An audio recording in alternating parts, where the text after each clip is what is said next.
Number 3. Okay, lipat na natin.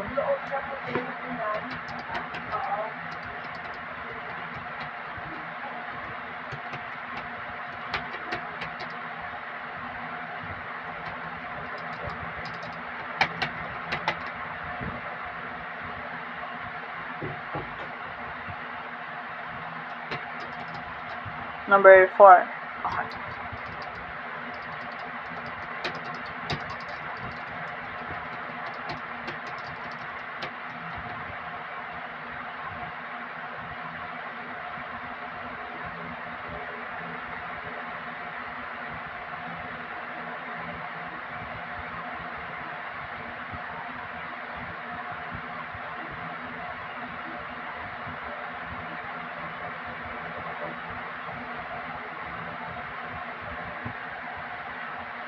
Number 5 na. Alright. Okay, last number. Number 5.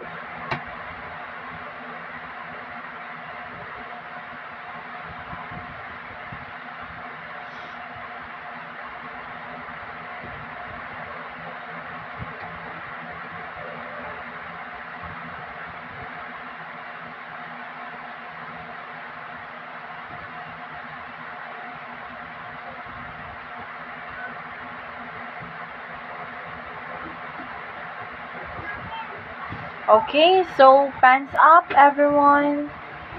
Pants up, pants up. So, okay, tapos na ha. Wala na magsusulat. So, bugot 5. Okay.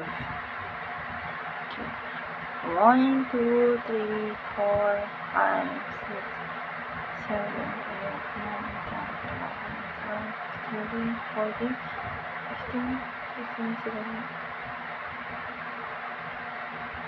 96, 97, 98, okay, 30. Okay, not bad. Not bad, everyone. So, we got 4.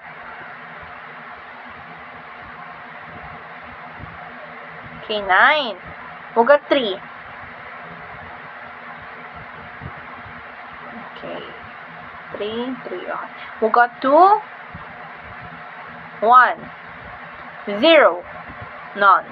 Okay, so not bad, guys, not bad. So most of you got a perfect score, and some of you naman is got 3, which is 3 people lang naman, but it's fine. You guys, I think you guys learned naman today, and don't worry, it is not recorded naman din. So it is just a test. It is just to test your knowledge. If you learn today, and medyo effective ba yung pag-instruct ko ng tinikling using my fingers. So, and yeah, that's it. So, today we discovered that tinikling is more than just a dance. It is a symbol of our history, history and our culture as a Filipino. So, as a student, you guys should watch some of our folk dances, not just tinikling, and because it is fun to learn some of our cultures, some of our dances. So, it is also, as a student then, it is also our responsibility to preserve and appreciate our traditional dances and in performing arts. So, thank you for listening, and have a wonderful day, everyone. So, goodbye, Graydon Einstein, and of course, mag-iingat kayo because there's a thunderstorm or there's a bagyo. Okay? So, I'll send the PPT in your modules. Okay? In our G class pala. So, bye-bye, Graydon Einstein. So, see you guys next week. Enjoy your weekends, guys. Enjoy. Thank you. Bye-bye. I'll send this na lang, okay? Bye-bye.